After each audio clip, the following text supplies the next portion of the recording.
Hey, what's happening? Episode 97. I am Shane. And I'm Nico. And we're very happy and excited to have Freckles and Britt. They're the hosts of the Freckles and Britt Show. It's very hard to remember. So how you guys doing? Good. It's great to be here talking to you guys and not in a car. So I'm excited. I'm glad we're here. This is going to be great. So Yeah. So just to ease ourselves in before we, really take a deep dive into what we're going to discuss. How did you guys start your podcast and your show? Whoever wants to go first. You want to start, Britt? Sure. So I had decided that I wanted to do a podcast, and I kept throwing it around for like months and months. I was actually on other people's shows, and I decided, okay, I'm going to do this. And then I kept asking Freckles, like, hey, would you come on? Would you be my first guest? We were already friends, and I thought it would just be fun to have her on because then I wouldn't be too nervous because we talked.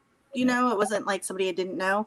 Mm-hmm. And I don't know, the very first show, I was like, hey, do you just want to do this every week? And we'll just do it together and we'll change the name of the show and this will be what it is. So before even the first episode came out, we had just decided like this works really well. And so like before we started this podcast, like it was right around Corona when we started, but just because like I was so busy just planning a wedding that may or may not ever happen. And then that got, postponed / who knows what's going to happen now. And Britt was like, hey, want to do a podcast? I was like, you know what? I've got time now. I haven't had time in a while. Let's do it. Yeah. So, good stuff. It's been fun. So you started right around when coronavirus hit? That's like a perfect time to start a podcast. Yeah. I think like the week, like we were still making fun of the 2-week order when we started. So, I mean, it's not like we haven't been around very long. It just feels like 10 and a half years because of coronavirus, but that's true. Yeah. But yeah, we've got time now. We don't leave anywhere. So it's a great time to just sit around on Zoom and talk with your friends and record it, I guess. And luckily, everyone will be on Zoom soon. So, because we're not allowed to leave our house ever again. I think that's the rules now. I'm not sure. So, I don't really know what's going on. Yeah. I mean, like you were saying, the 2-week order turns into who knows how long it's going to be now. 15 days to slow the spread. Yeah. Yeah. Man. It feels like a lifetime ago. Yeah. I remember 15 days, like what, 9 months ago now? It's insane. I feel like we're able to like kind of develop our hobbies though. Like I started this podcast and I crochet and I started drinking a lot and I do more drugs than I did before. So a lot of things have developed that I really didn't know that I was even into before, and I'm getting really good at them. So you're turning into a real libertarian then. You're doing all the drugs and all the drinking. Absolutely. All of them. Yeah. And homeschooling. And I homeschool. Oh, yeah, there you go. Yeah. There you go. Perfect libertarian right there. There. Yeah. So considering the coronavirus, how long do you think it's going to take before we just don't talk about coronavirus anymore now that we have a new president, maybe, possibly? I don't know. People are partying in the streets, right? So it already feels like it's over, but who knows with this guy, it's not the guy, it's the woman behind the guy. Like, who knows what's going to happen? I don't know. Behind every bumbling idiot in charge, there's a strong woman telling him what to do or something. I don't really remember what the rules are. I actually think there's a very specific trajectory for what we'll see with coronavirus. I think that it's slowly going to start to go away. We're only going to hear about the deaths if they drop drastically. And right around midterms, we're going to have a huge coronavirus uptick. Everyone's going to be dying, and we're all going to have to vote by mail again. So that is a good possibility. I was going to say it's either going to go one of two ways. Either he's going to lock down the whole country and it's going to become this very serious thing. Or if he becomes president, it will just like go away and everybody will forget that had happened. That's the thing. I'm like conflicted on which one of those two is going to happen, because I've thought of both as complete possibilities. I don't know. Just depends on what they want. I don't know.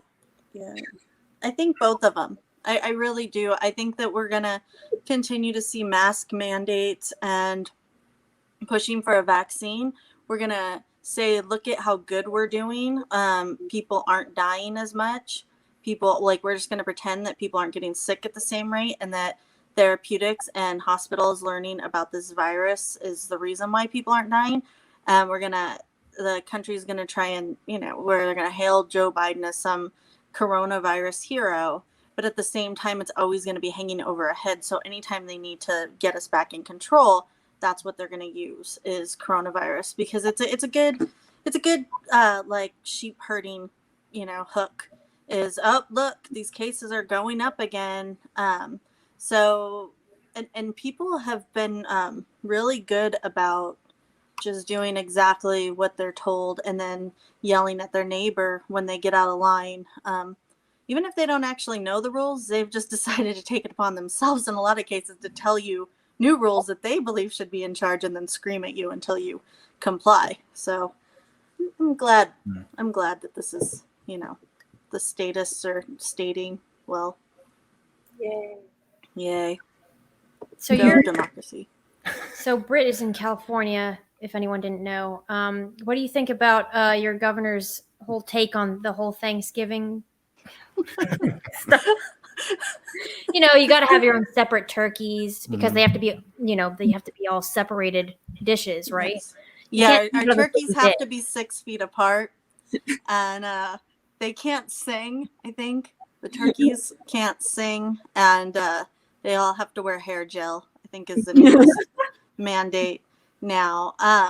And if you plan on having wine, it has to be from a Newsom winery.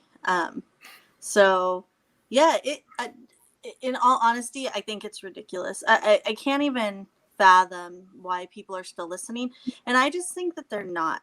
I'm gonna probably get in a lot of trouble for this because people from California, especially libertarians from California, always think it's horrible that I say this, but Los Angeles is full of a ton of people, and I don't know about the rest of the state because I really don't care about them, but it's full of a ton of people that want to, how dare you, you better follow the rules, but then every single one of them thinks that the rules don't apply to them. So they're going to be shaming others for not following the rules while simultaneously every single one of us feeling like we are above them. And I don't know how it's gonna work out. I think I think Newsom knows that, and that he's just gonna keep doing this stuff. And I don't know. I'm shocked that people still. I'm shocked that he went to court, was told that he was violating the Constitution, and people came back and said, like, how dare the court not let him violate our constitutional rights? I was just like, okay, this is where we're at now. It's just literally a full state of idiots. Just a complete, you're all just idiots. So who knows? Well, I guess nobody cares about the Constitution anymore. Not in California. So yeah, and I don't know. What about you in Colorado? Right, Colorado? Yep, Colorado. I mean, yeah, we're under this mandate where you can't gather more than 10 people from 2 households, and that's just okay, I don't have a bunch of kids, and none of my friends have a bunch of kids, so I can only see one friend at a time, I guess. So yeah, how would they even police that? They're gonna have some guard going to say, I see more than 10 people in there, but it's one household. Okay, it's fine. Just some Karen has to tell on you, I guess. I don't know. It's bizarre. And in Denver, it's no more than 5 people from 2 households, which is just okay, that's insane. I'm glad I don't live there at least, but this state has become very blue. I remember when it was a swing state, but no more for sure. I live in a little bubble where everything is pretty conservative, even potentially libertarian, because people don't even want to pay for streetlights here. I don't know. Denver, Boulder are just too heavy, I guess. That's just how it always goes, right? Oh man, talking about swing states here in Texas. Oh boy. I know that. What you were saying? Oh, we used to be a swing state, and I'm thinking like, It's only a matter of we time. can get into some election stuff now, but yeah, when they were calling the Texas votes and everything, we were like, why is it so close? This is scary. Well, I mean, it can't really be a surprise because I mean, Beto O'Rourke was this close from beating Ted Cruz. Mm-hmm. You know, so Well, Beto's a cool guy. Yeah. He wears nice clothes and he stands with horses. well, And yeah, he said the F word. yeah, I know. He says bad words like us normal people. Yeah. Oh. Yeah. So, I mean, yeah, like you were saying, to get into the election thing. But one of the things that I did want to kind of mention was because mail-in ballots was mentioned. And I think it's actually something that Nico and I kind of disagree on.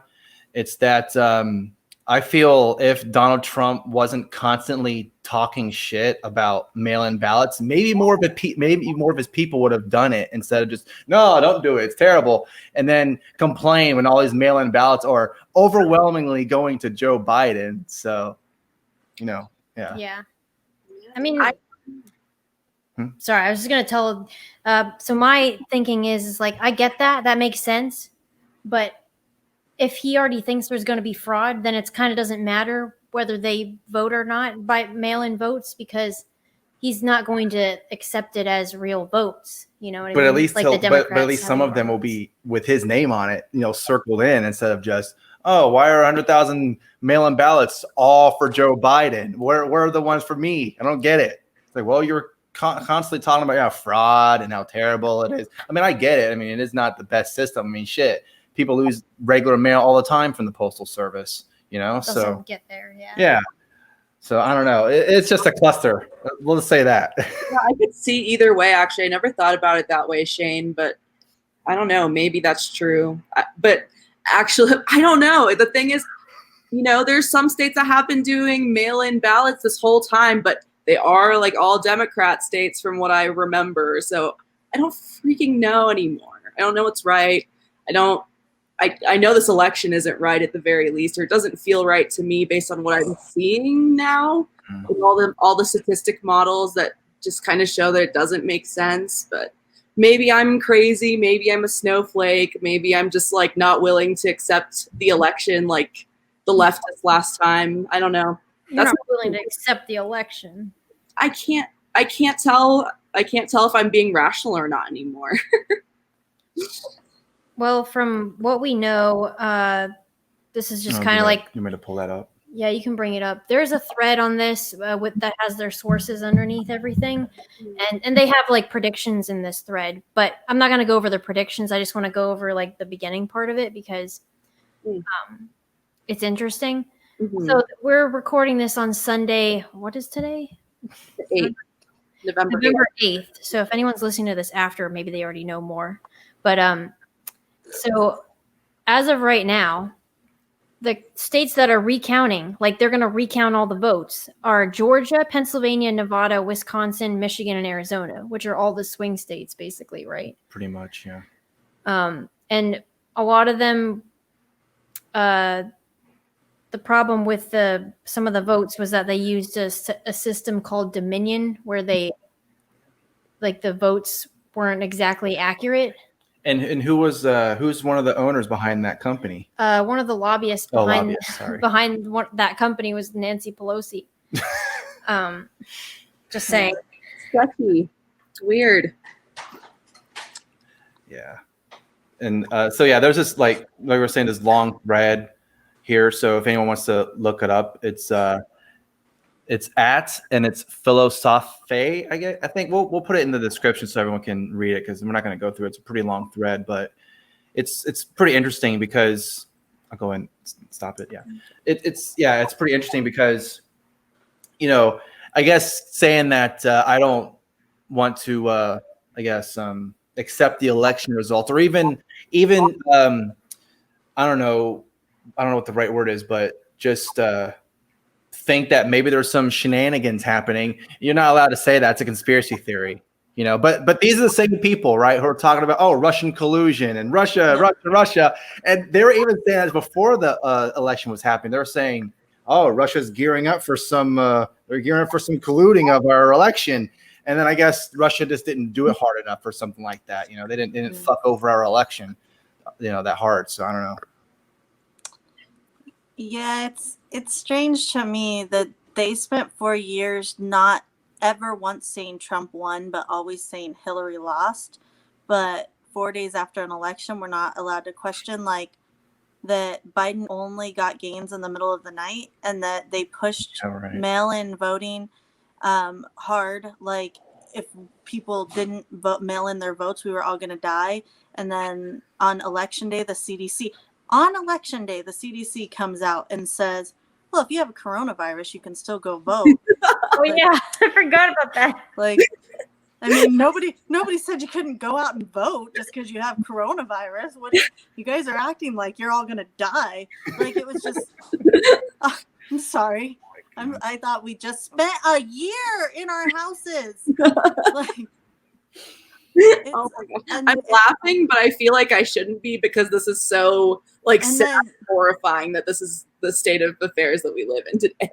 And this is the other thing that I found just amazing is people with those Facebook and Twitter banners that said "Stay safe, stay home," posting video of themselves in Brooklyn, we're all partying. Coronavirus be damned. We got Joe Biden now. He's not a virologist, is he? He's not some mad evil genius. It's haha, if you don't make me president, I won't give you the cure, right? I didn't miss that part of the election, right? He did say on during the trailer, whatever, that he was going to cure cancer. Yeah, so he probably has the cure for coronavirus too. I think at one point back, didn't he say when he was still running, when Kamala thought he was a racist, that half the people in the country died of guns last year too? So I don't know. He might be off on numbers. I'm not sure. So, it's just the whole thing to me. I think that this election wasn't lost on election day. I think this election was lost as soon as they said mail-in ballots, and the GOP didn't go hard, fight it tooth and nail. Because what happens is they're not going to find millions of fake ballots that have no blockchain, watermark, conspiracy, whatever bullshit, the QAnon is pushing. What they're going to find is millions of ballots that were maybe signed, but the signature seems off, or a lot of ballots seem to have a very similar signature, because ballot harvesters were able to get them either, out of mailboxes or community organizers, because the left is extremely organized and extremely great about going into cities, learning their community, talking to people, giving away whatever free things they need to give away to get what they need in return. Ballots that are maybe signed by people that don't care about voting and then just left blank for harvesters to fill out.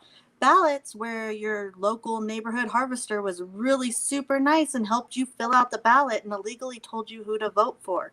And just under the pretense of I'm just helping you out here. Here, go ahead, and here's a sweater. Here's this. Here's whatever this prize of the week is. That's what, if there was an investigation, that's what I would look into. It's not going to be whatever. This is not a TV show. There's not going to be some at the end where, haha, we found all these fake ballots with mustaches on them. Let's come on, gang, let's pull the mask off and see who's really behind it, Scooby. No, this happened weeks ago. This grift was done weeks ago. And I think what happened with the ballots that came in after, they were holding these ballots back. They front-loaded a bunch of ballots in a bunch of places. Then they let people vote on election day. Then they took what harvested ballots they need and put it over, because the numbers don't make sense that they're just enough to be outside of the margins for recount. They're just enough. And then I think when they go back and look, I think a lot of them will be thrown out, but I think it'll be just enough thrown out that Joe still wins. And that's where the grift was. And And that to me is the most logical explanation. Do I believe that just more people voted for Joe Biden than they did Barack Obama? No, man. No. Not even a little bit. Not even a little bit do I believe that the first Black president of the United States that is beloved to this day and will probably be like a superhero comic character in 100 years, like Captain America to the left. Like, no, man, I don't buy that. I don't buy that for 1 second.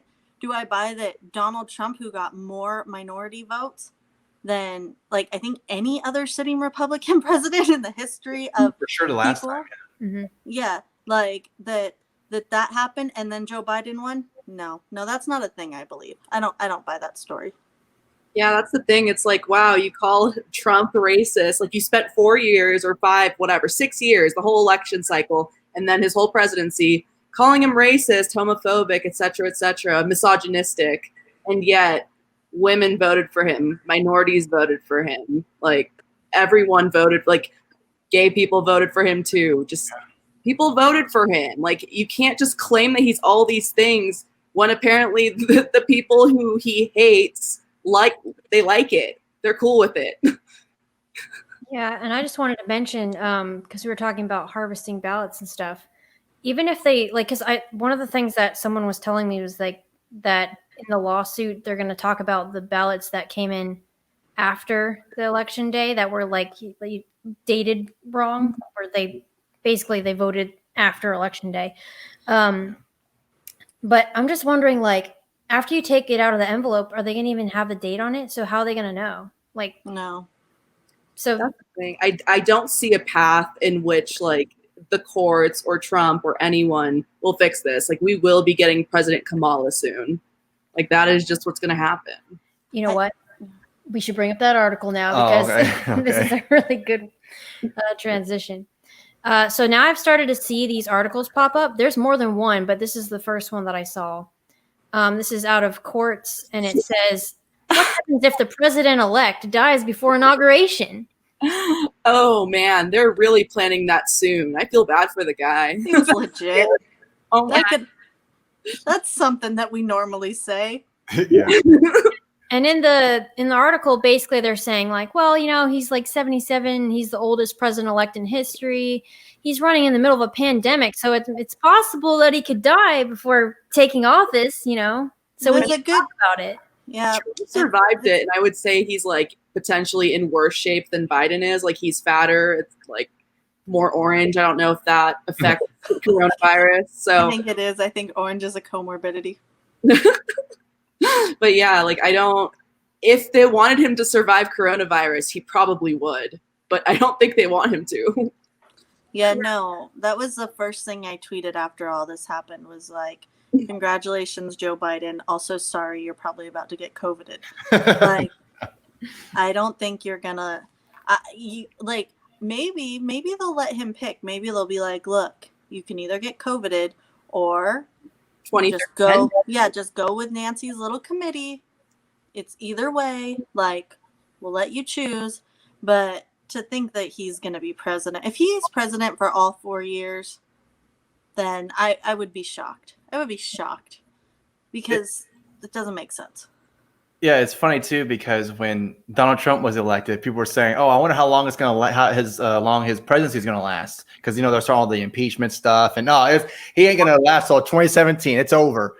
And then of course here we are, and and now we're doing the same thing with Joe Biden. But this time it's about his health because he's an old motherfucker. Yeah, but Joe Biden, the only reason Joe Biden was able to get into the office of president is because he looks good for the olds. Like, the olds will vote for him.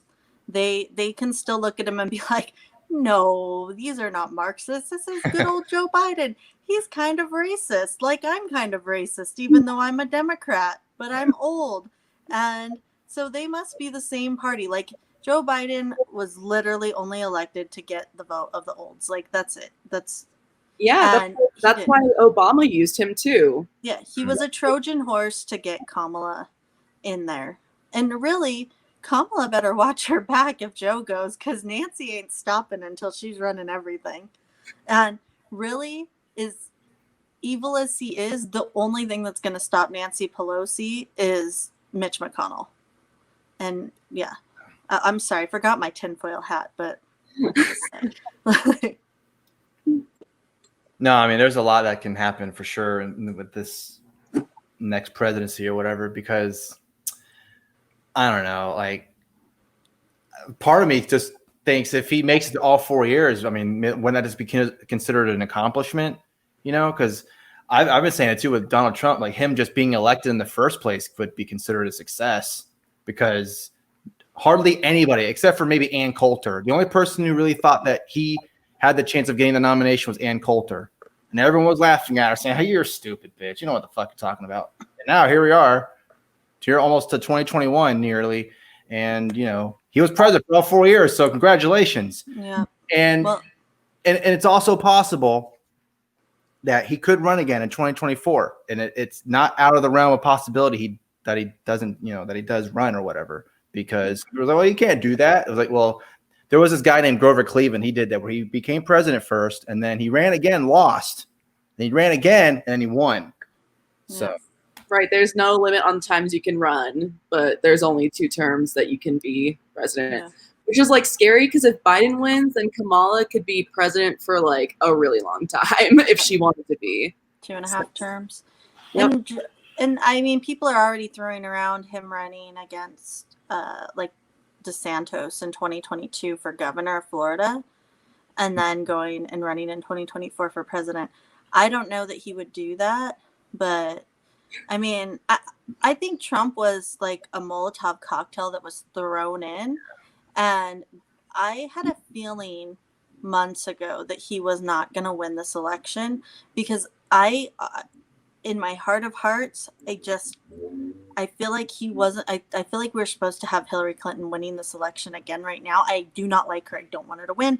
I did vote for her this year because we can go into that later. Obviously, it was a joke vote, but some people were like, "How could you vote for her?" I was like, you know, whatever. But like, I think that was a plan by the establishment. I guess, you know, not establishment GOP or establishment Dem, whatever. I think they're one party behind the party. And I think Trump just kind of blew that up. They had another plan. Nobody expected him to win. And then he did win. They didn't have a plan to scramble and get him, you know, somebody else. And I think that they were prepared this year. So if there's shenanigans going on in my mind, it's hard for me to believe that establishment GOP isn't in on it. Totally. Because they all seem to be jumping ship real quick. They were all against Trump from the beginning, and now they have the chance to like get rid of him real fast. They're all like on board with it. They don't care. They hated him in the first place. They just had to go along with it for a few years so they didn't get like put on the chopping block by the voters. Yeah, and well, also too, Fox News knew that most of their audience is going to be Trump supporters, so they can't be talking crap to Trump all the time, you know. So they had to kind of, like ride the wave, whatever. I mean, if you watch their election coverage when Trump won, everyone was devastated. You know, Megyn Kelly and Brett Baer were like, I don't know what to have. What happened? It's supposed to be Jeb Bush. Come on. Yeah. Oh man, Jeb. Bad. Yeah.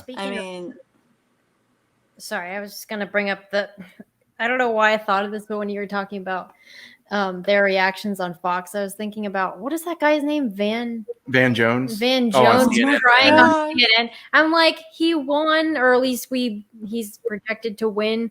Yeah. So why are you crying on TV? Like that? It's very emotional, because even though Donald Trump, and this is from Van Jones's own mouth, Donald Trump did a lot of stuff for the black community or whatever. I mean, you know, give him credit where credit is due, and now he's crying his eyes out because Joe Biden became president. I don't know. Maybe he'll do more. Who knows? I don't know. Democrats are the most miserable bunch of winners I've ever seen in my life.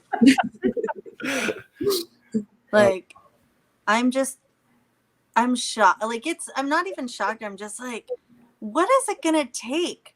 Like, you got the old white dude that wrote the crime bill and Top Cop. Like, what else do you want?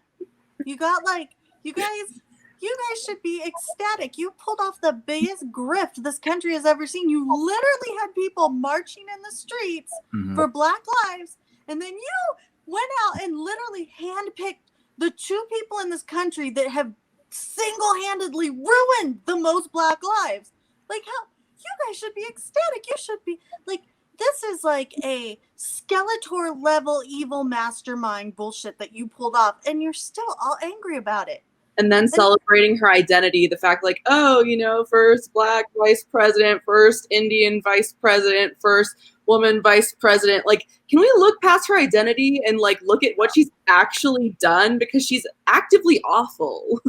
No, you're not allowed. She looks like what did that one person say? She's like, my daughter said that she looks like her. Mindy Kaling. She said that. She's like, oh my God, I told my, she looks just like us. It's like, well, yeah, I'm sure she'll look just like you when she puts you to the gulag, stupid. She's like 90s teen coming of age sitcom ambiguous race friend. That's what she looks like.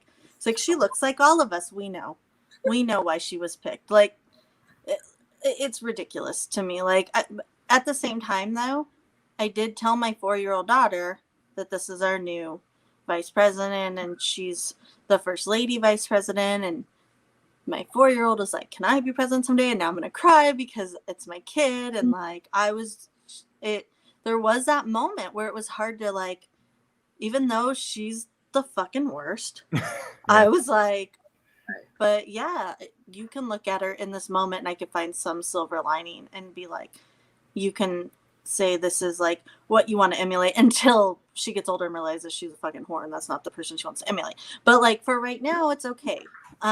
You can be VP. You just have to be better than Kamala. It's just that simple.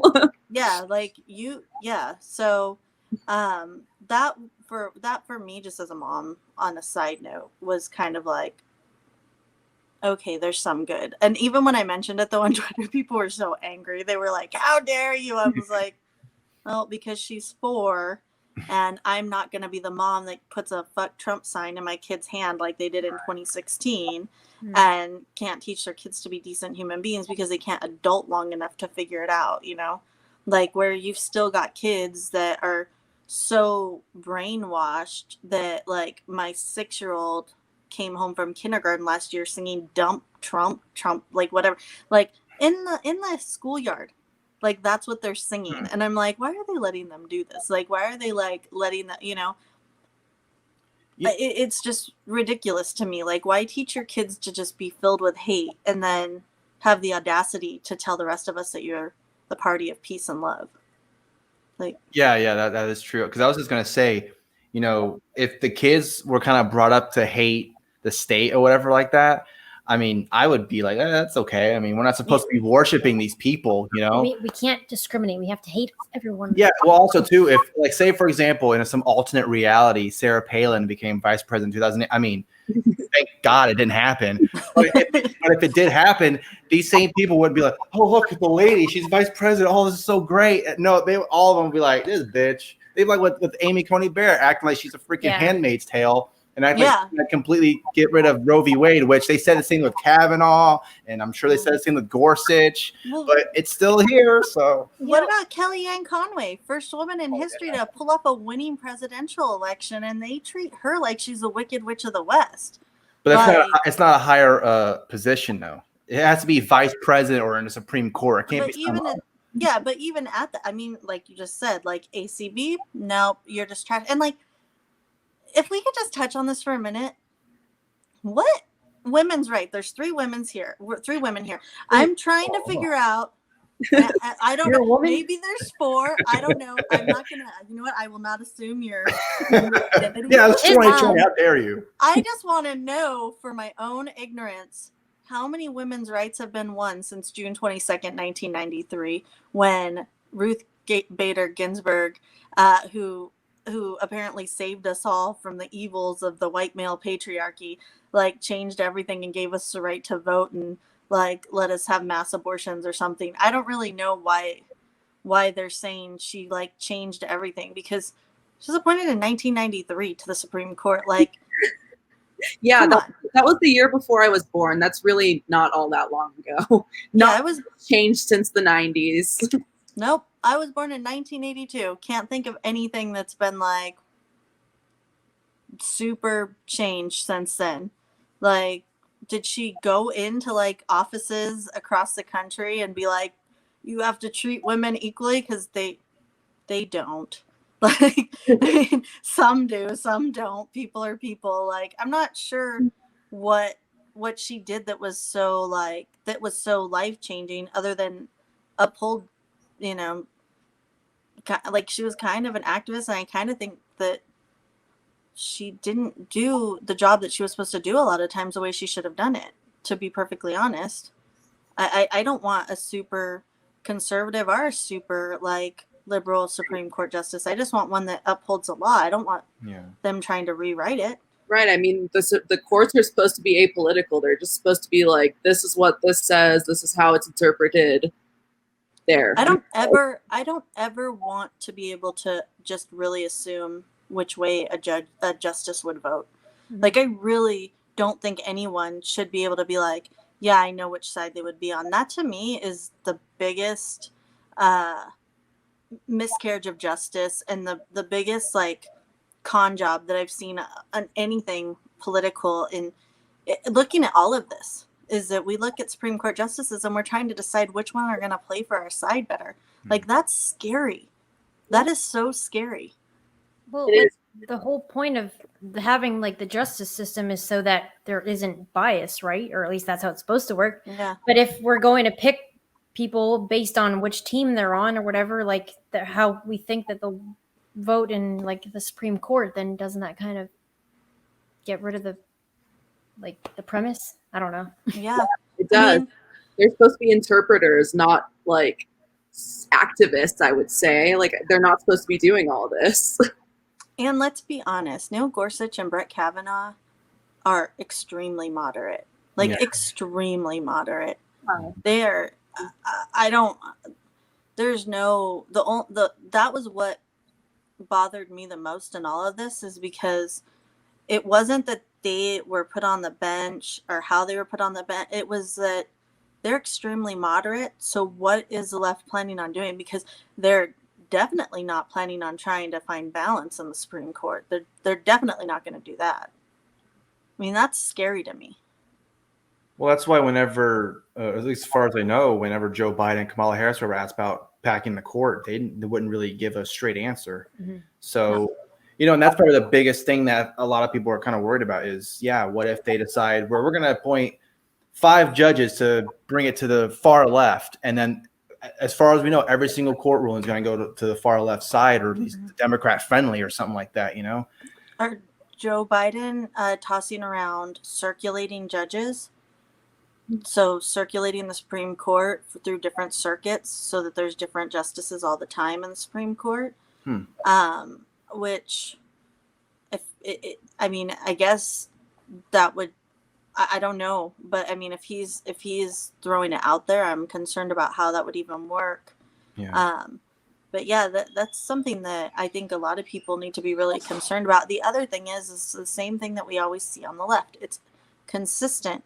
The left will change the meaning of a word in casual conversation, and then if you don't stop them right there, they will continue until it's just in our regular dialogue. So packing the court means adding new justices. What the left is trying to make packing the court, they're trying to change that terminology to make it mean the sitting justices that we have now, when one leaves, that might be more liberal, it ends up being more conservative the next one we pick. That's not packing the court. That's filling a seat.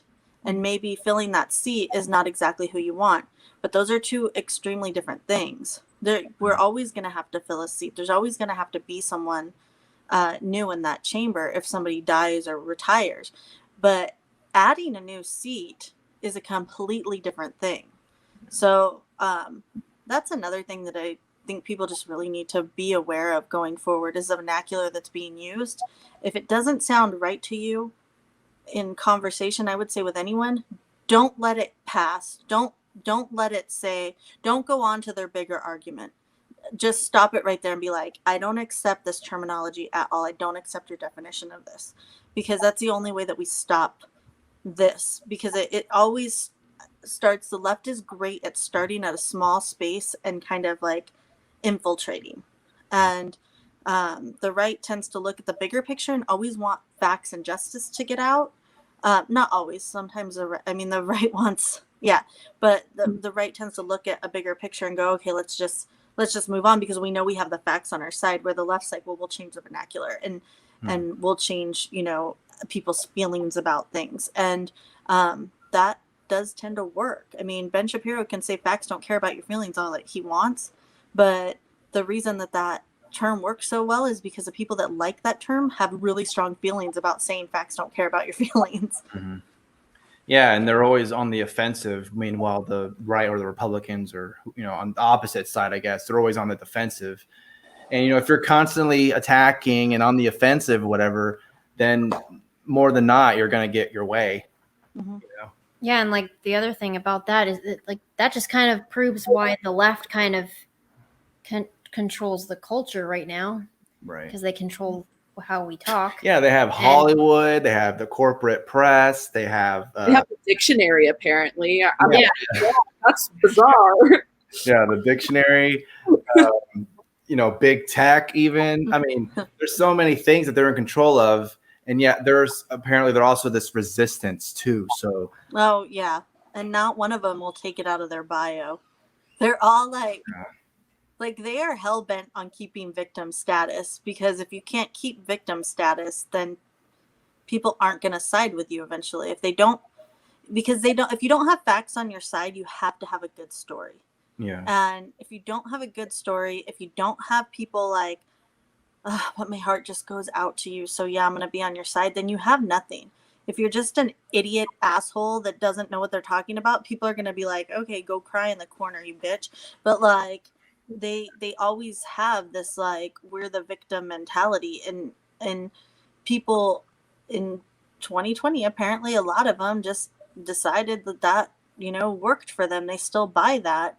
I'm hoping that by 2024 people will realize like, hey, these aren't the victims. Like, I'm hoping more people get that, like how like white dudes in like the Midwest were in 2015 and 2016, where they were like, I am sick of being told that like I have all this privilege when I'm dirt poor, can barely survive, can't, I work 16 hours, 20 hours a day, and I could barely feed my family, but you're telling me that I have all this privilege. Like, I hope more people get like that.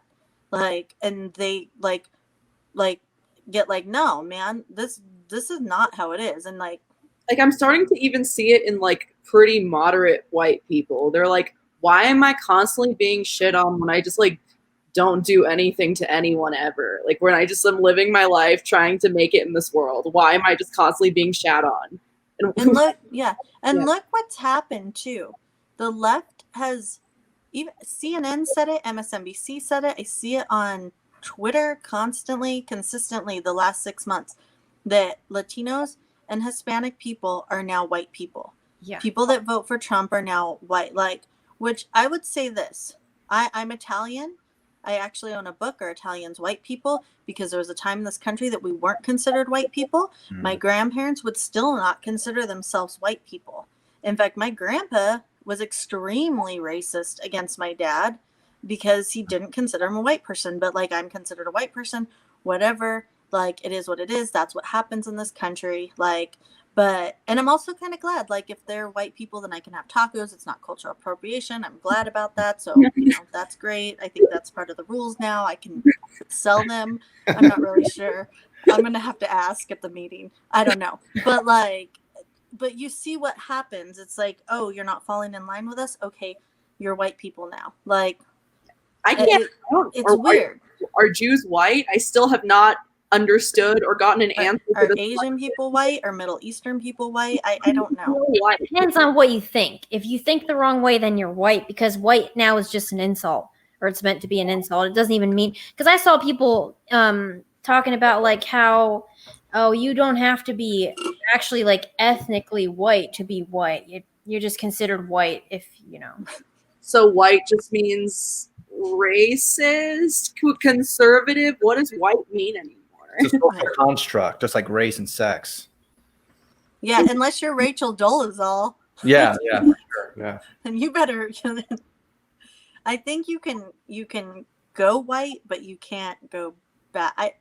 I don't really know the rules of anything at all. No rules. Who knows? It changes a lot. Depends I know on who you are, right? Yeah, because like at one point about 5 years ago, I was told we're not allowed to wear hoop earrings anymore, and I'm not sure if that's still allowed or not. I mean, I made them all into bracelets anyways. I feel like that's vaguely racist to assume that only various minorities wear hoop earrings. And well, and since Latinas are the ones that I guess at that point were wearing them, that now that they're white, can we wear them? I think so. I think that's what it means. I mean, Yeah. I don't know if you guys saw the video of Andrew Yang talking about like how the Democratic Party needs to, kind of reform how they think about people and not just like in terms of like blocks of groups. Yeah. And then the reaction to that was that he's a white supremacist or something. Yeah. And that kind of thinking and mentality, I mean, that's the whole reason why Trump was even in there in the first place, because of all the constant, like white privilege and all this name calling and all this stuff. And so if you think, and I'm sure you've seen it too on social media, everyone's, racism is over. And, and sexism hate is over. canceled. Yeah, hate's canceled. And it's just, if you think that everything is just going to disappear, these people are probably going to come back stronger than ever. And who do you mean by these people? Who are you calling these people? I'm sorry, I need to go to my training afterwards. But this could be some new, like even some bigger Trump. I don't even know what the word is for the name of it is, but it's Trumpism. Trumpism is something. But it's these group of people that they're just constantly shit on and everything like that. And I mean, we see the violence on the streets. We don't know how much more worse it could get when they're constantly saying that, because of the color of your skin, you have some privileges or whatever. And I'm sure there's some truth to that, but when you're constantly saying that over and over, and like you were saying, that example where if someone's working 7 days a week or something like that, and they're constantly working, they can barely do anything, it's just, if it was like, if every single white person was $1 million, sorry, like that. But if every single white person was making $1 million in America, okay, I can see where you're coming from, right? I can kind of see where you're coming from, but there's a lot of poor white people out there. Yeah, and I think the thing is like saying, oh, you've never been it's white privilege if you've never been targeted because of the color of your skin, except that this whole argument is based on targeting people because of the color of their skin. Yeah. And I could say that to a black man is, how many black men have been pulled over by cops and felt like they might have been, their safety was in danger because that cop was going like, oh, well, I'll just give you a personal example. When I was 19 years old, I absolutely believed that I was going to be raped by a cop. My friend happened to pull up behind us. He was driving behind us. And I'm so glad that he did because I saw where the conversation was going. It was like how to get out of this ticket and what was going to happen. And it was like, I'm not saying for 1 second that like it's exactly the same, but I am saying to say that like we don't have that that problem with police, or to say that like the problem of police brutality and the problem of police oppression is just on people of color. I mean, that's it. It seems to me white. There, like this happens to white people too. That's like why we all need to unite against police brutality, not be like, no, only black people get killed by cops. We're going to turn our eyes away from anything else. It's like, if we all united against police brutality, it'd be great. But instead, they decide to make it this huge racial issue. Yeah. I mean, it's a lot more nuanced, I think, than this whole ideology that's being pushed. And I don't really believe that this ideology is being pushed because of police brutality against black people. I think that was just a catalyst needed to be they just needed a catalyst to start all this. and doing it right in the middle of a pandemic was a real good. I mean, this was just, you never let a catastrophe go to waste. I mean, that's what happened here. People can't go to their families' funerals, but if you want to go to a protest or to celebrate like Biden's win, feel free, you know? Yeah, that kind of bothers me because and I don't know how people just dismiss this, but I keep seeing videos and photos of people going out and partying and drinking from the same wine bottle, even though they're clearly not related or anything. They're all just a big group of drunk people.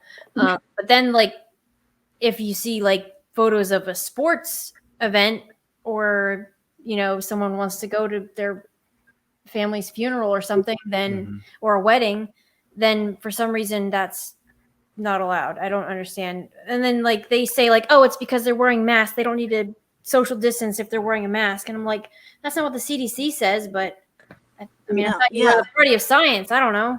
Right? You could And also what makes you think they wouldn't? You could wear a mask to the funeral too. Like You could wear a mask to a wedding. To me, what happened in New York right now, I don't think anybody can look at what's going on in New York right now and say that de Blasio and Cuomo are not completely anti-Semitic in how they've dealt with things, and completely just I'm trying to think. I mean, other than I can't think of anything other than anti-Semitism being at play with what I've watched them say and do over these past couple months, and then watch people out in the streets with Joe Biden, and they're fine with it because their guy won. I mean, and the thing that is most infuriating is that tomorrow, if they said we need to all put our masks back on and stay 6 feet apart and stay in our houses, every one of those people standing in the street cheering would be like, yeah, what's wrong with you, sick super spreader, blah, blah, blah, idiots don't believe in science. You're the, I mean, I got called that today just for saying that I don't want Joe Biden's education plan around my kids. Like these same people can go out and party in the street, but then tell me like that to not trust them after everything that we've watched, that I'm not smart enough to like take care of my own children, that I'm not smart enough to educate them. That's beyond, like, I mean, it's just gaslighting that I've never seen on a level I've never seen. Do you think they all do that intentionally, or do you think that they just don't get it? Like, I honestly can't tell. If they No, I think that it's willful ignorance. I think that they will do and say whatever they have to further their agenda. It's just narcissistic, and it's just incredible gaslighting. I mean, I have people in my family that will say like, oh, but wearing a mask isn't for me. It's for, you're doing it for other people. It's like, what are you even fucking talking about? That doesn't even make sense. I've not heard Like, that doesn't make any sense. That's like the new thing that's saying like, well, I'm not putting this mask on to keep me safe. I'm putting this mask on to keep you safe. What? Because you like, that doesn't even make sense. Don't worry about me then. Don't worry about it. Like, I'll put my mask on when I feel it. And to be clear to anybody that's watching, and you guys and Freckles already knows this, I wear a mask everywhere. I wear gloves, and I watched tons of YouTube videos on how to take them off. I still wash my groceries. Like, I'm that person. Like, I do all the stuff. Stuff that, like, I heat up any, like, takeout food that we get, and I won't walk into a restaurant because I know that my kid has a comorbidity, and type 1 diabetes, unfortunately, is, like, one of the number one things more than type 1 diabetes or type 2 diabetes that people have complications with COVID. So I'm extremely careful about it. But I don't go spewing bullshit telling people that, like, the mask is for me and not you, and that they have to wear a mask. Like, if you come to my house and you have to wear a mask, that's just the deal. If you're walking down the street, I'm gonna be like, okay, like, whatever. Like, if I see you at the grocery store, I might turn my head if you start talking to me or something, but I don't expect anyone else to, like, go along with this. I have a huge issue though with people out in the street doing what they're doing and then turning around and just acting like it's like 1984 come to life, and Yeah. calling the cops on their neighbors and telling people that if they're not wearing masks, they're gonna video them and dox them. Like, it's sick. It's evil. It's literal evil. We're watching wickedness and evil. Yeah, and I don't understand why it's just I don't like. Do people have nothing else to do in their life other than tell on each other? Well, Because I yeah. feel like it's just maybe people did this before, but I feel like this year has been like ramped up a lot It makes them feel like they're doing something when they're not actually doing Yeah, anything. well, and they're powerful, and they're doing this for the greater good, or whatever the hell that means. I've noticed that with a lot of things this year. It seems to me that a lot of people have heard a lot of stories about civil rights marches and movements and things that happened before their time, and that they've kind of appropriated all of those feelings, and they want the same sense of like something bigger than themselves. And I really am trying to stay away from what I'm getting at here, but like, I think they want something that's greater than themselves, but one, they don't want the oppression that comes with it on the one side, and on the other side, they don't want to connect, I think, to the one thing that actually could give them that sense. So Yeah, I think that's why it's probably just filling the hole of nihilism, yeah. even though they could have meaning in their lives, but I don't know. I feel like this generation, we're going to get real deep now. Sorry. Like, this generation is just very nihilistic. And maybe that's because we didn't have a lot of struggles in our life, like compared to generations before. I don't know. Well, it's also about this like instant gratification, whatever. So like whenever When you someone mix those together, yeah, and whenever someone tells you, hey, wear a mask, and and all that stuff, they go, oh man, I felt great when I told someone to wear a mask. Whoo boy, that was almost like an orgasm. That felt amazing. And it's I mean, think about how great people felt by putting a black box on their like computer screen. When literally even the Black Lives Movement was like, please stop doing this. It's clogging the feed. Right. Like you're taking away from actual like Black people's voices when you just post a picture of a black square that doesn't do anything for anyone. Thanks. If you really want to do something, maybe donate your money, not to Black Lives Matter, but like to an actual charity that helps Black people. Or, buy something from a Black-owned business if you really care. Like, that's a much better way to support Black people than donating to Black Lives Matter, which ended up being just another cover for the Democrats. So, be friends with Black people. Like, that's the biggest thing. I know so many people that are hardcore Black Lives Matter, like in Los Angeles, and they don't have any Black friends. And I'm like, meet Black people. Like, talk to them. That's like a good way to like learn about like what Black people are into and like what they want for life. Like, don't listen to what's on the media. Don't listen to this movement, because I know that it's going to shock a lot of people, but Black people are individuals like everyone else, and they all think differently. Exactly. My son's best friends, like 2 or 3 of them are Black, and when I was explaining Black Lives Matter to him, he was in tears because he was afraid that he wasn't going to be able to be friends with them anymore because he didn't understand. And he was like, I don't want to be bad. And I'm like, you're not bad. They're not bad. No, there's not, like, your group of friends has nothing to do with this. And it's hard to explain that to a 5-year-old, to, 5-6-year-old kid. Mm-hmm. But it's frustrating to watch. I keep going back to this, but I keep going back to it because I know that it's going to come back up. We're pretending that all of these riots, or we're not, but a lot of people are pretending that the riots are going to stop and that all this is going to stop. No.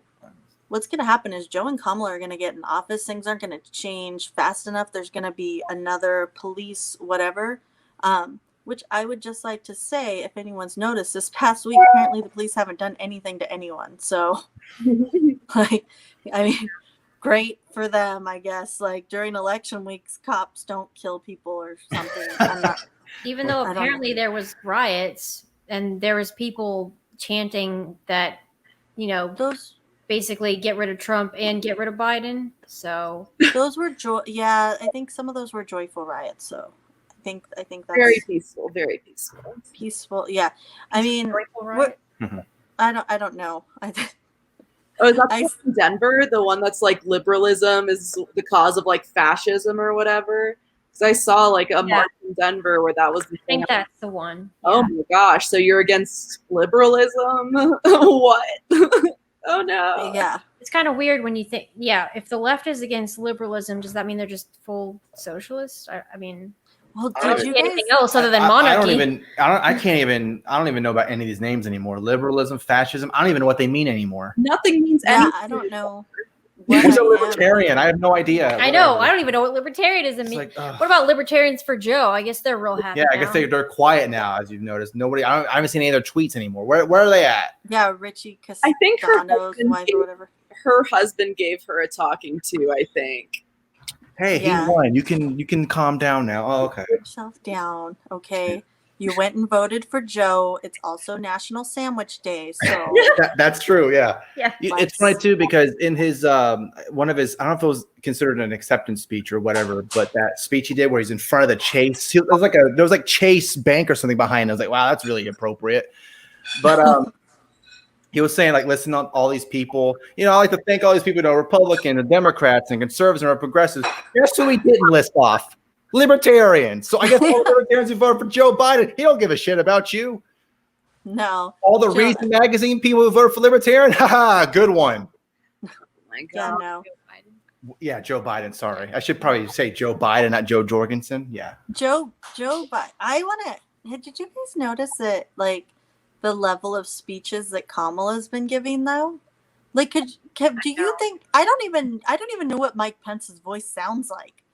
Like, but Kamala Harris, I mean, she's out there she's like, we are co-presidents now. Like, I mean, she's for just now. going to take over, right? She has to learn how to give those speeches because pretty soon she'll be giving all of them. Yeah. How many people do you think that actually voted for Joe Biden were actually mainly voting for Kamala Harris? Like, how many of those votes do you think? A majority. Yeah. You know what? I don't know. I think people didn't like Kamala Harris, but I think that they swallowed the pill of Joe Biden because they're like, well, at least we'll get like a lady vice Or at least president. it's not Trump. Yeah. Well, yeah, and it's funny because I knew there was a lot of shenanigans going on when MSNBC was like, well, people don't normally vote against a president. They normally vote because they love someone. And we're like, no, they didn't. That was not what happened here.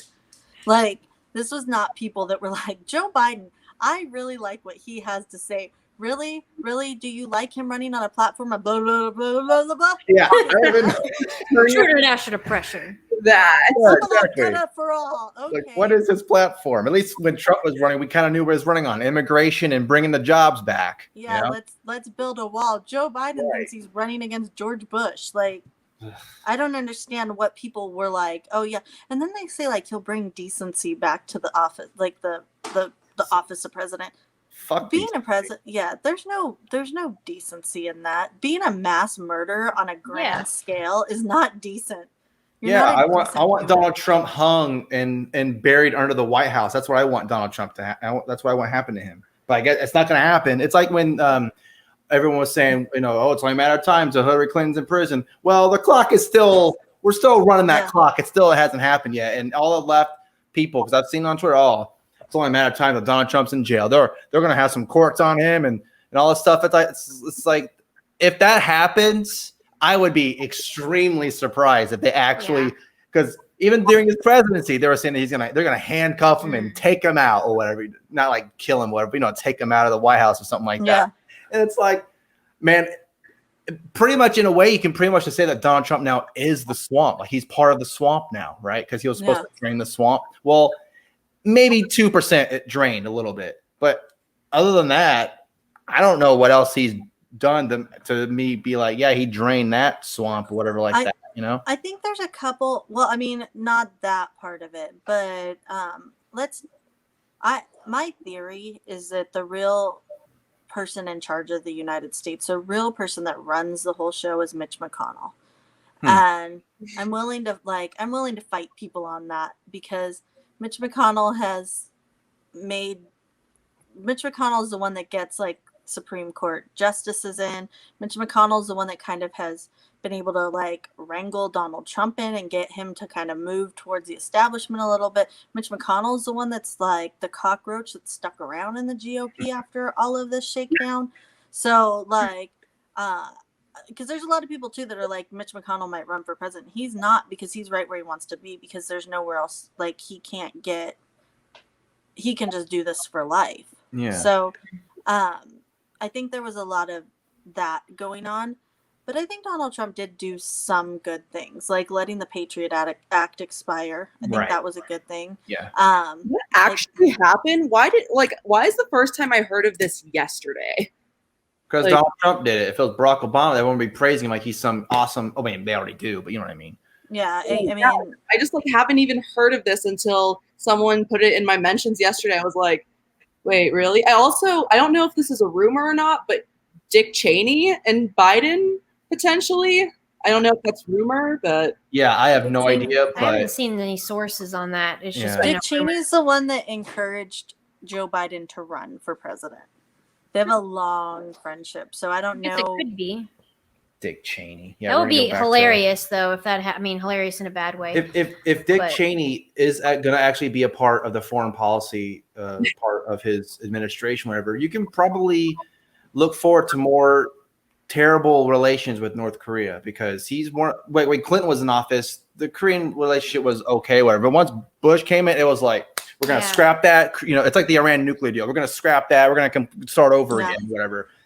And I don't know about you, but I'd rather have Donald Trump or whoever in there to be nice, or at least be friendly to Kim Jong-un or something, like not just be like, man, that guy's an asshole. I hate that guy. Or when Joe Biden called him a thug multiple times. Oh, yeah. Kim Jong-un looks at that and goes, man, this guy's going to be real nice to me. I'm sure he's going to be best friends with me. Yeah, I don't think so. So yeah. I don't know what's going to happen. I mean, North Korea not doing like missile strike tests against us for the last 3.5 years, like that was kind of cool. I'm going to miss that. Oh, look, there's a missile out there. Wow, this is great. like not like the relations with Israel are going to get really bad again. Like that kind of sucks. 4 Like years of not having any. Well, Benjamin Netanyahu did say, Joe Biden's a great friend to Israel. Yeah. Benjamin Netanyahu's an idiot. Honestly, like there's a reason. As much as Israel helped my family out, I could never live there because it's just socialism asterisks for Jews, essentially. Like it's the worst. Like it's living there is so expensive; it's basically impossible. So, wow, I didn't know that. All I know about Israel is that their healthcare is really good, or people tell me that it's really good, and that apparently IVF is free. Meanwhile, we're spending thousands of dollars. I guess we should just move to Israel for a year and then come back. I totally believe that, and I'm pretty sure their healthcare is socialized. So, and thanks to the United States, like thanks for the money, y'all. Like I'm against money to Israel and everyone else. To everyone, no money. I agree. We shouldn't be subsidizing any other country, because we should probably focus on our own country. Yeah, and everyone focusing on this change, whatever, with Biden-Harris administration. That ain't gonna change, that's for sure. Yeah, like there's a lot. I don't know, and like they fund the police, and I think that was one of the mistakes when Donald Trump was trying to paint the Harris. Even I'm doing it. The Biden-Harris administration. You said Harris Biden. I'm trying to think about it. Right the first time. Yeah. I mean, yeah, pretty much. But like, the Biden-Harris administration being this, they're anti-cop, whatever. Man, come on, stupid. You know that's not true. Come on. You're trying to paint you as, people have already been on Twitter, like making memes on the left, like, oh, Kamala locked my cousin up. Yeah, but did he deserve it? Like, they're like just like that. They like stupid. Cops again. They're good. Cops are awesome. Like, we need more cops. Cops are the best. Nobody ever said anything about cops. What are you talking about? We love cops. Like the cop is the president. The cop should definitely be president. All the cops. We just want everyone to be a cop now or something. We wish there was more of them. Like, let's give them batons. Let's give them more funding. Let's give them banks. Let's give them all the stuff. Yeah. It was strange that like Trump saying that they're going to be anti-cop. Like Joe's in there like strengthening the 1994 crime bill as we speak. Yeah, So and wanting it's all to gonna be raise cops garbled. out, yeah, wanting to raise the Yeah. cops' income and all that stuff. Yeah, so it'll be interesting because, I mean, I guess there's two factions of the left right now where they were united under Trump. But now that, I guess, Biden is projected to be president-elect, Yeah. I wonder if they're going to go back to being against each other, because we got the Democrats who are okay with, like, policing and stuff, and they're kind of more And like centrist. and then the more AOC progressive. And then wing, they yeah. have the progressive wing who are still going to protest police brutality and everything. So, Well, did you guys see that leaked like Zoom call with I think Bernie, AOC, and I think it was Claire I didn't see that, McCaskill? no. It was like she was, I think it was Claire McCaskill.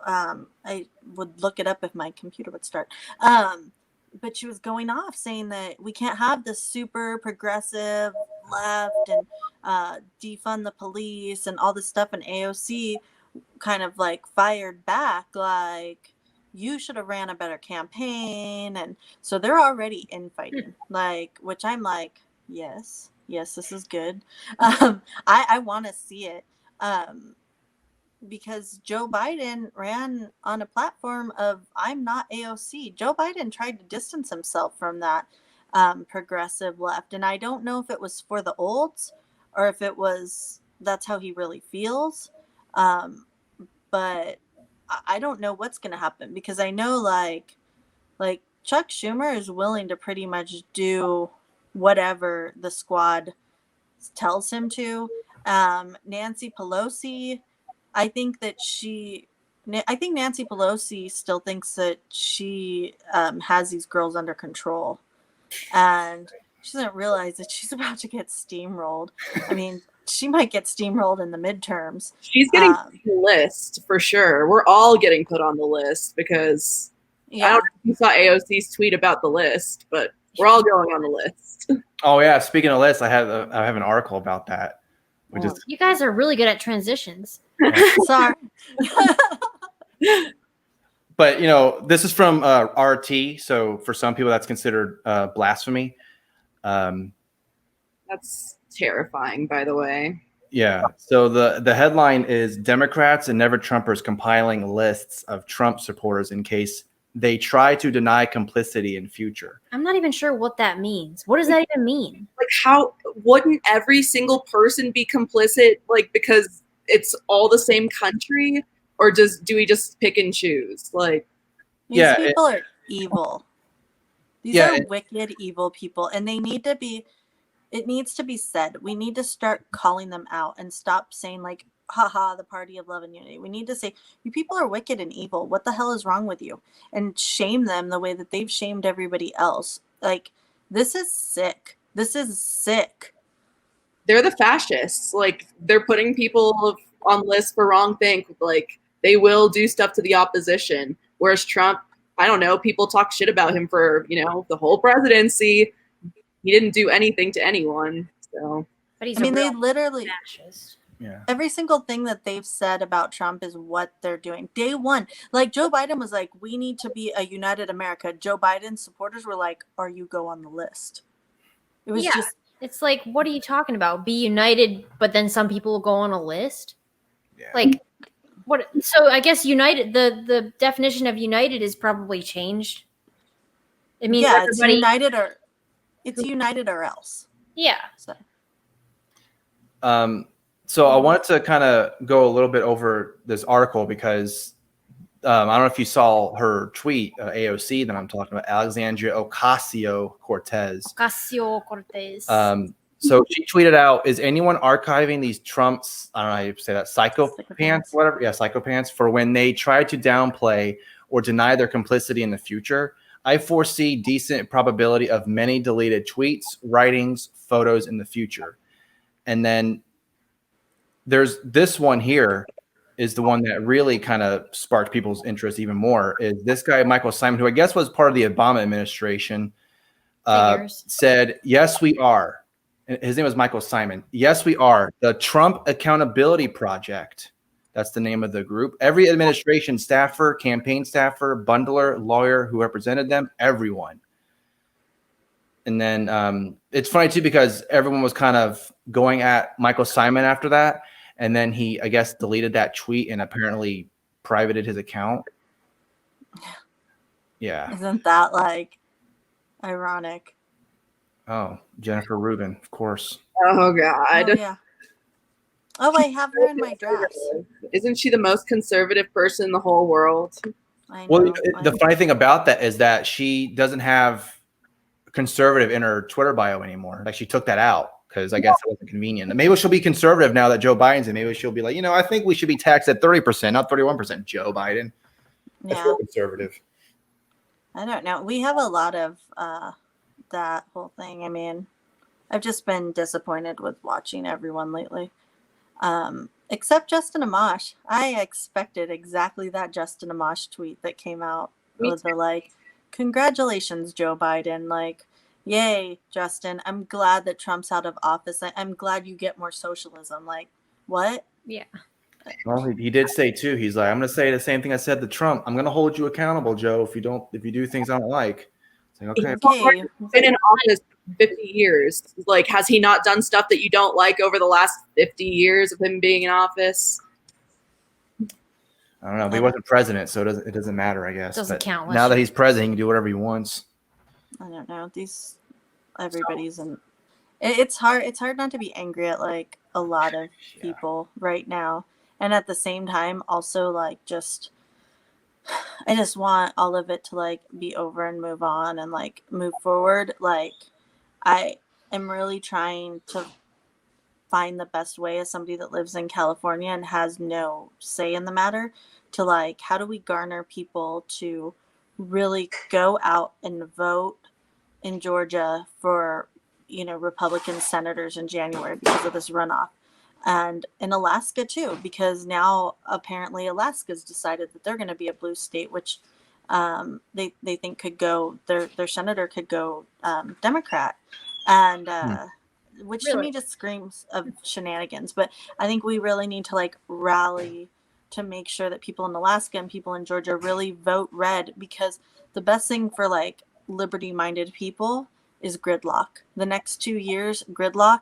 Mm-hmm. If you couldn't have asked for a better situation than government not being able to do anything. Yeah. So I know a lot of liberty people are upset about Trump right now. I'm going to be upset if we lose the Senate too. Like that's when I will be terrified, because that's even way more upsetting. Like, okay, fine. We didn't, the president. Okay, fine. But Senate, that one's a big one. And if we lose that, then we're actively screwed. Yeah. Sorry, go ahead. No, I'm sorry. I was just going to say, I was surprised that you said that Alaska, it might be turning blue. Because I always think of them as like, they're more rural. Yeah, they're going to be red. It's all right. Yeah. I guess that's how people thought about Texas too, though. So I don't know. Hey, I drove back to Texas for early voting, and I went and I voted with my parents. Like, we did the thing. Because apparently Texas was a swing state. I don't know. They said it was, so I did the thing. Alaska doesn't have to start counting until Tuesday. So I think today's the 8th, so the 10th is when they are going to start doing, because they're 50% counted right now. And there's a lot of reports saying that they could go blue. I think that they probably will stay red because they don't have to stuff ballot boxes since Joe's already got it. But you never know, because they're still... The left is still like, oh, okay, we have the president, now the Senate. My guess is that if there's shenanigans going on, like I said, establishment GOP isn't on it. I don't think they're going to let Democrats have like the presidency, the House, and the Senate, especially since the left is so radicalized. Mm-hmm. And I will say this, if the left has control of all three, I don't think it's going to be like when the GOP in 2017, 2018 had complete control of the House, the Senate, and the presidency. I think that it's going to be like crazy climate stuff pushed through, this Joe Biden like gun tax that he wants to push, that it's I don't know what it's officially called, but I think it's called Guns for the Rich. I'm pretty sure that's what it is. Yeah, just so Joe Biden is guns for the rich. Like, he's pro guns for the rich. And that's the only thing I can imagine, because that's the only people that are going to be able to have guns. Joe Biden does not want poor people to have guns. There's going to be this, like, whatever he's going to call M4A, because he doesn't want to be associated with M4A, but he's going to try and push this like stronger Obamacare, which scares me, because I don't want my kid having to have like some trash insulin because he wants to take away our health care. Which, sorry, I can't even think about a future with these people in complete control of our lives. Yeah, it worries us too, because we're still in the middle of fertility treatments, and if we lost certain insurance coverages, it could be the end of the road for us in a bad way. Yeah, that's why we're anti-lockdown. Sorry to like bring everyone down. I feel for you, Chris. It's true. It's just like, it's awful what it's doing to people. Like the health insurance is the big thing. It's like, God, even COVID, like, people can't even go in for cancer treatments anymore. It's just like, this healthcare thing is insane, and they're holding us hostage, and it's just so scary. I feel for all of you, and I worry about my future kids when and if that happens. It's just so scary. Yeah, and seeing people having to visit their loved ones when they go into a nursing home, but they can't go inside. They have to do it outside out of a window. And it's just like, what kind of society are we that's what we're going to do when we're talking to people who are pretty much at the end, but we're not allowed to hug them or hold their hand or anything like that. We can just tap on the glass, like they're fish or something.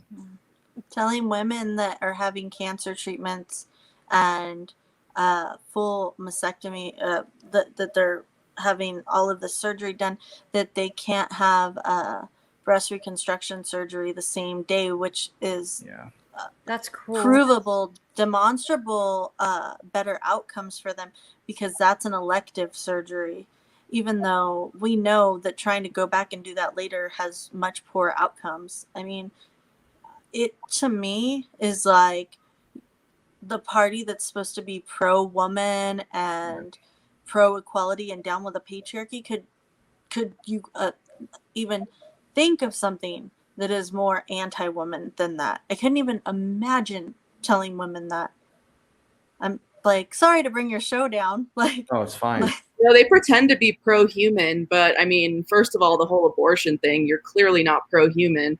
And then all of this, like, you don't even want people to interact with each other anymore. Like, this is as far as you want it to go, Zoom calls. Like, you don't want people to interact. You want people to be isolated. It's just awful. Yeah, and I mean, like, if they were actually pro-human, they wouldn't be subsidizing or wanting subsidizing for abortion. They would be funding fertility treatments. Right.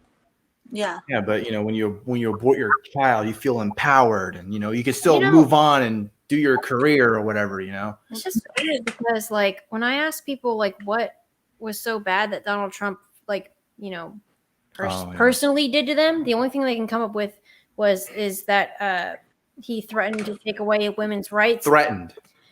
Yeah, and then I asked what women's rights are we talking about, and then they say, well, like our right to an abortion. So I'm like, so the only thing that you care about is whether you can kill your baby in the womb or not. And it's not like that. And what? Still do it. Like, it's still legal. I mean, I don't want it to be, but you could still do it. Like, what the hell are you talking about? Oh, you threatened. Yeah, and let's talk about facts. Let's really talk about facts, because Donald Trump the GOP could not have given a bigger boon to abortion. In 2017 and 2018, they had the House. They had a bill on the table. Yeah. On the table. All they had to do was sign it. And it would have put across the country abortion restrictions that were like, I think at 20 weeks, something like that, that was like a real good compromise. It didn't mean that they couldn't have tried later to like make stricter abortion laws. What they did is not even sign it. And the immediate backlash to what they did, and when they knew that it was going to be immediate backlash, is that we had 2 states immediately go to full-term abortion up to 40 weeks. with absolutely no restriction except saying that it was a medical necessity, and a medical necessity could have meant that you had like a mental issue. It would make you sad to have that baby, and that's what like this medically induced abortion at 40 weeks that was an immediate backlash. And then we had more states that followed after that. So anybody that comes with that argument is willfully ignorant, or they know exactly what happened and they're just liars. They're just lying liars from Liar Town. Like, I don't even, they should be turning around and thanking the GOP for the absolute ridiculous fumble that just went on in 2018. Like, should just be like they should be pro GOP at that point, because the GOP, to me, at that point, what they did was said, we want abortion always on the table because this is our wedge issue and it will always get people to vote for us. Exactly. If they took care of that, then the conservatives wouldn't even care about voting anymore, because for so many people, pro-life is the deciding issue. It's just like, if you lose that, then people won't vote for you. But, you know, it's not about the unborn children. It's about the votes. It's ridiculous. I hate it. And the money. It's more about the money than anything, and the power and the votes. And yeah. And if they did sign that and everything like that, to where, you know, no abortion or anything like that after 20 weeks. Yeah, after 20 weeks, or even the GOP was okay, no more abortion. We can't do it anymore. Well, then you can just say, well, if you're gonna vote for me or whatever, if you're running on that platform, so I'm gonna defend that, right? Like that. But I guess that's not as appealing as, hey, 40 weeks. Oh man, you better vote for me because 20 weeks is okay, but 40 weeks? Oh hell no, we can't go down that road, you know. And that's what the GOP did immediately. Yeah. They like right away, they were like, they're letting abortion go. Like, yeah, we know. You let them. Yeah. What do you think the opposing team is going to do when you fumble the ball and they pick it up? They're going to run for the goal thing, whatever. Field goal, touchdown. I don't know sportsing. Colorado had an initiative to try to limit abortion from 40 weeks, which is absolutely disgusting. I'm embarrassed to live here. To 22 weeks, which again, that's half a freaking pregnancy. Still shouldn't be aborting at that point, but again, viable at that point, but all right. Exactly. But okay, compromise. And no, of course, the crazies in this freaking dumb state, no, they don't care about kids. Like, oh yeah, free kindergarten for all, but also kill them before they make it to like birth. So, hell, it's insane to me. I don't know. I don't even know if we want to even get into that, because there's just so much ridiculousness that goes on in that whole over the whole issue of abortion. That but that specific thing where people say Trump wants to take away a woman's right to choose, like he wouldn't even be in charge of that. Yeah, like, it doesn't make sense. None of it makes sense. Like, what is the other thing that they say is like, he wants to take away gay rights. Like, he's the most pro gay rights president we've ever had. Didn't he want to like make like killing gay people illegal, like worldwide or something? Yeah. Something. Oh gosh. Like, they fight straw man arguments because they it's not like he's perfect. He's done plenty of bad. They just refuse to actually call out the bad stuff and just talk about like weird, dumb straw man bullshit. It's like, you can actually point to some pretty crappy things he's done. He's not a perfect guy, but you're choosing the like completely wrong hill to die on as far as this goes. Yeah, and like, I just wanted to mention, because you had mentioned about the abortion thing. I didn't really think about that they use it for voting, because a lot of my like very traditional or very conservative friends were all saying like, oh, we all have to go out and vote because we have to vote. We have an obligation to vote for the person who's pro-life or the party that's pro-life. But I guess that's kind of what they were doing. Like, that's what the party was doing on purpose, because they know that people are going to do that. They know they have that base in their pocket. Like, that's 100% confirmed. Pro-life are voting for the pro-life candidates who can't seem to do a single thing about abortion. Mm-hmm. I mean, they can't vote on fiscal conservacy. The one thing that they can say about Donald Trump as far as being pro-life and being a pro-life president, I think he is the first president that ever went to like the pro-life march. He is the first president that really has stood like against abortion. And as far as starting new wars go, like he's a mass murderer, but he's like the least of the mass murderer presidents that we've had, like including Obama and Clinton, like since I think like the 1960s. Like he's killed less like, you know, people in other countries. He hasn't got us in any new wars. So in that instance, he's more pro-life. But yeah, really, I was really, I'm still really upset that happened with the GOP, because it opened my eyes to where it was like, how could you do that? Like, these are actual people that you're letting die because of politics so that you could keep future voters. Like you're sorry. You're like letting. Sorry, Thanks, babe. We're getting real down now. It's Sunday afternoon.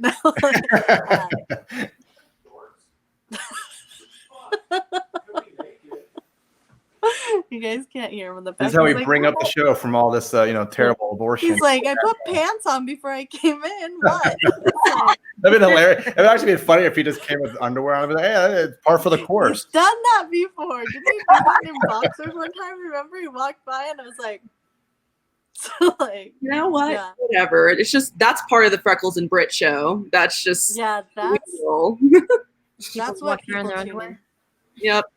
Yeah, my kids have both like ran in before, like in their underwear, where I've had to like turn the camera off, and I'm like, no, you know, they're crazy. They're all like wild. One time I was on a Zoom meeting with some people, and you almost walked in completely naked. Oh. That was I don't know what stopped me from going on the other side of this wall here, but I must have had I don't know. I saw like his head pop in the camera, and I'm like, no. Oh man, that would have been worse than what's that guy's name? Jeffrey Tubin? Oh, Oh no. my god. Oh man, never mind. Okay. My husband was in a work meeting like last week, and he was like, I can't change my name. And I didn't know that the meeting had started.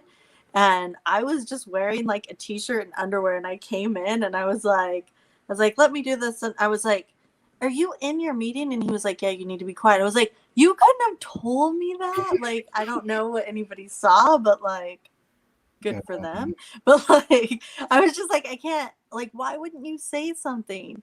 So yeah, this whole Zoom thing is, yeah. Well, Yeah.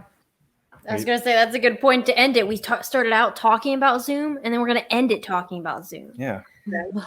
Circle. Yeah. So if you want to go ahead and plug whatever you want, plug your show or anything like that, Freckles, you can go ahead first. Hey, yeah, I'm at Freckled Liberty, both on Twitter and Parler. Probably don't follow me. I talk too much. And I'm half of Freckles and Britt. We do streaming on Sunday mornings. Typically, it's brunch with Freckles and Britt. But we took a break this week because I got in late last night and I was half alive. So, I'm the other half of Freckles and Britt. And yeah, I'm there the same time she is on Sunday mornings, brunch with Freckles and Britt. And you can find me on Twitter at Tweets by Britt, on Parler at Parleys by Britt. But I'm never on because Parler's the worst. So do better, Parler. And then I think we have a show coming up in a couple weeks that we're gonna do like a pro-life charity. So you guys can kind of look out for that. That we're going to be raising money for. It's actually it's a women's pregnancy center, and we're going to be talking about abortion and pro-life and stances and views. So, yeah, and we'll have like some pro-choice, not pro-abortion people on as well, because some pro-choice people are cool with donating money to like make sure women don't get abortions because they want it to be safe and rare. And as much as I still disagree with those people, I can kind of half respect that. So, yeah. So we think it's kind of cool that they're willing to come on and help us do that. We don't have the exact date set up. We had to move it. So And if you guys want to join us in that at some point, we'll be on for a few hours. I'm sure Yeah, you guys are both welcome to join us. Yep. Sounds good. Yeah, that sounds like a good time. Yeah. Well, All right. thank you so much for coming on and taking time out of your day to talk with us. So Thanks for having us. Thank you so much for having us. Yeah. All right. And for everyone watching and listening, we will see you in the next one.